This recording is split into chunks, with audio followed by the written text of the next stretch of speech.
رب العالمین والصلاة والسلام علی سید الانبیاء والمرسلین وعلی آلہ الطیبین الطاہرین وعلی من تبعهم بإحسان الى یوم الدین اما بعد اعوذ باللہ من الشیطان الرجیم بسم اللہ الرحمن الرحیم وَظَلَّلْنَا عَلَيْكُمُ الْغَمَامَ وَأَنزَلْنَا عَلَيْكُمُ الْمَنَّ وَالسَّلْوَىٰ كُلُوا مِن طَيِّبَاتِ مَا رَزَقْنَاكُمْ وَمَا ظَلَمُونَا وَلَكِن كَانُوا أَنفُسَهُمْ يَظْلِمُونَ وَإِذْ قُلْنَا ادْخُلُوا هَٰذِهِ الْقَرْيَةَ فَكُلُوا مِنْهَا حَيْثُ شِئْتُمْ رَغَدًا وَادْخُلُوا الْبَابَ سُجَّدًا وَقُولُوا حِطَّةٌ نَغْفِرْ لَكُمْ خَطَايَاكُمْ وَسَنَزِيدُ الْمُحْسِنِينَ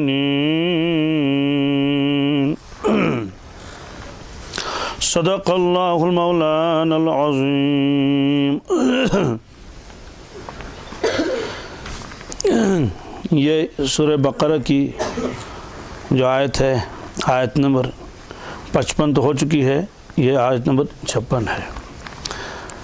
اس رکوع میں اللہ تبارک تعالیٰ نے وہ انعامات گنائے ہیں جو اللہ تبارک تعالیٰ نے بنی اسرائیل پر فرمائے ہیں۔ پہلا انعام تو یہ آیا تھا کہ میں نے تم کو تمام عالمین کے اوپر فضیلت دی ہے، یعنی رسول اللہ صلی اللہ علیہ وسلم سے پہلے جتنی امتیں آئی ہیں اور جتنے لوگ آئے ہیں ان میں سب سے زیادہ فضیلت والی امت جو ہے اور جو قوم ہے وہ یہی ہے، بنی اسرائیل۔ بنی اسرائیل ایک قوم ہے۔ ایک تو یہ فرمایا تھا، یہ بھی ان کو ایک انعام ہے۔ دوسرا انعام ان کو اللہ تبارک تعالیٰ نے یہ یاد دلایا کہ فرعون جو انہیں طرح طرح کے عذاب کرتا تھا تو اس سے اللہ تبارک تعالیٰ نے ان کو نجات عطا فرمائی اور فرعون کو پھر ڈبو دیا وہاں۔ اور بنی اسرائیل کے لیے اللہ تبارک تعالیٰ نے سمندر میں راستے بنائے اور وہ دیکھ رہے تھے کہ ان کا دشمن کس طرح سے ہلاک ہو گیا اور وہ سب صحیح سالم بچ نکلے اور سمندر سے۔ تو یہ انعام تیسرا انعام تھا۔ چوتھا انعام یہ تھا کہ موسیٰ علیہ السلام تشریف لے گئے جبل طور پر تورات لانے کے لیے، ادھر سے ان لوگوں نے بچڑے کو معبود بنایا اور پھر اس کے بعد ہونا تو یہ تھا کہ جس طرح سے فرعون ہلاک ہو گیا اسی طرح سے ان کو عذاب سے ہلاک کر دیا جاتا، لیکن ایسا نہیں، توبہ کی ایک شکل بتا دی گئی گویا کہ جس سے ان کا ایمان بچ گیا اور آخرت میں وہ دوزخ سے بچ گئے۔ یہ چوتھا انعام تھا۔ اسی طرح سے پانچواں انعام جو تھا کہ یہ جتنا بھی ہو چکا تھا وہ سب اللہ تعالیٰ نے معاف کر دیا۔ پھر چھٹا انعام یہ ہے کہ اللہ تعالیٰ نے موسیٰ علیہ السلام کو کتاب عطا فرمائی اور وہ معجزات اور بنی اسرائیل کی ہدایت کے لیے۔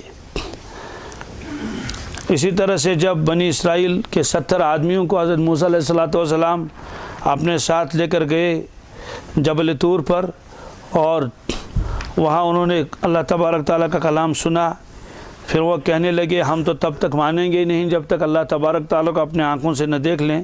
اس پر وہ مر گئے، اللہ نے ان کو موت طاری کر دی، ایک بجلی سے وہ مر گئے، ختم ہو گئے، اور بعض روایتوں میں آتا ہے بالکل جل گئے، ایسی بجلی ان کے اوپر آ پڑی اور بالکل کوئلے کی طرح ختم ہو گئے۔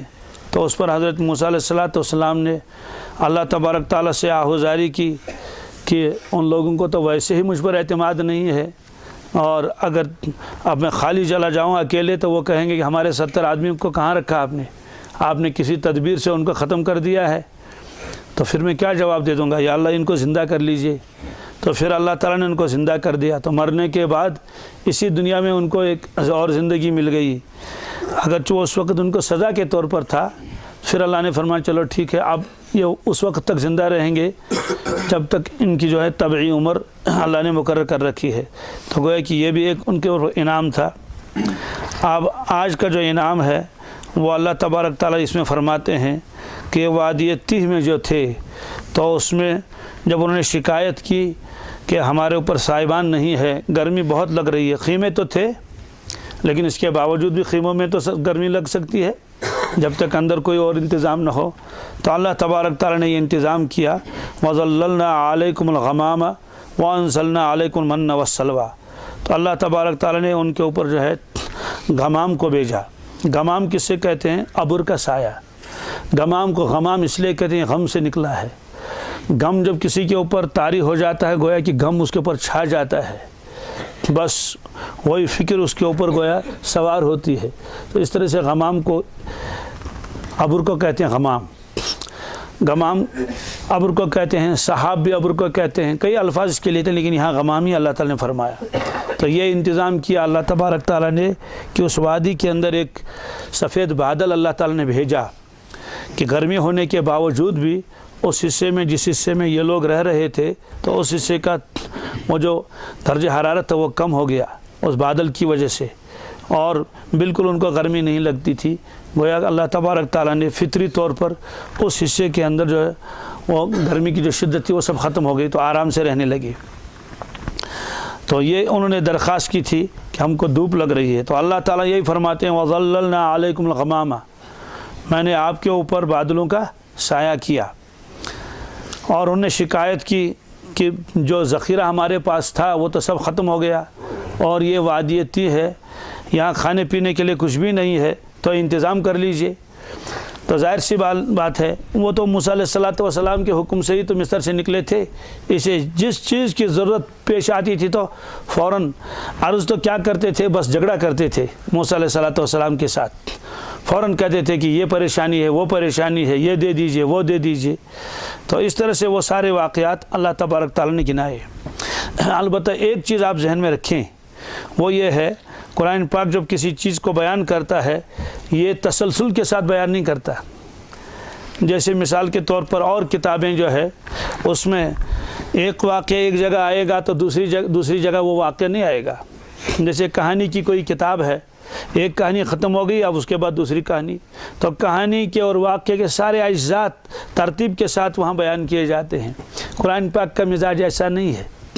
قرآن پاک کا واقعات سنانا مقصود نہیں ہے، اصل تو عبرت بتانی مقصود ہے کہ واقعہ سن کر لوگ جو ہے وہ عبرت پکڑ لیں۔ تو یہ ہے، اس وجہ سے اور کتابوں کا انداز الگ ہوتا ہے اور قرآن پاک کا انداز الگ ہے۔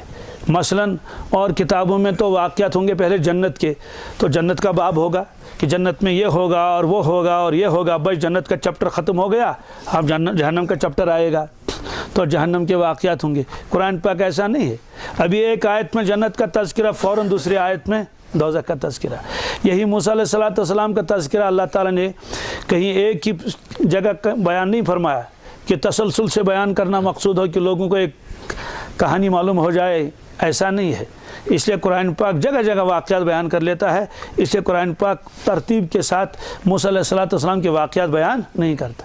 مثلا یہی ہونا چاہیے، سب سے پہلے تو موسیٰ علیہ السلام کی پیدائش کا واقعہ ہونا چاہیے نا، پھر کوئی سوانح حیات بھی بتانا مقصود نہیں ہے، ورنہ تو یہی ہونا چاہیے کہ موسیٰ علیہ السلام پیدا کیسے ہوئے، کس طرح ہوا، وہ تو قرآن پاک نے بیان کیا نہیں، وہ تو زبانی بتا دیا جاتا ہے لوگوں کو سمجھانے کے لیے تاکہ ایک ترتیب لگ جائے، ورنہ قرآن پاک کا یہاں تو ابھی تک آیا ہی نہیں۔